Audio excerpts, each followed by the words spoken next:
બેહી રહેવાની જવાબદારી અહીં ખેડૂતોની કોની જવાબદારી તો કોઈની જવાબદારી નહીં. બીજા કોન્ટ્રાક્ટર સાંભળો, તમારી સરકારના માણસો ધ્યાન આપવું જોઈએ કે આ બરાબર મોકલી દો પાછા.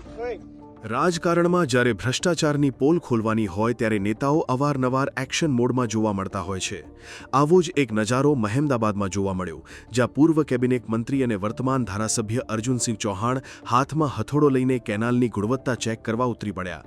જોકે આ એક્શન બાદ હવે જનતામાં અનેક તર્ક વિતર્ક શરૂ થયા છે. મહી સિંચાઈ માઇનર કેનાલનું નિર્માણ અંદાજે 1.5 કરોડના માતબ્બર ખર્ચે કરવામાં આવ્યું છે.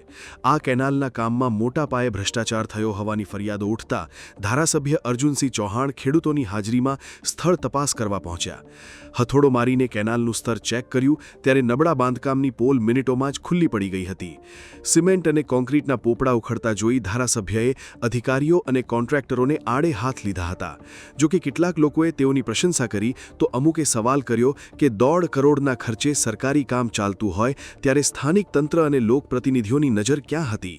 કેનાલ બનીને તૈયાર થઈ ગઈ અને પેમેન્ટના તબક્કા પૂરા થઈ ગયા બાદ હવે હથોડા મારવાનો શું અર્થ?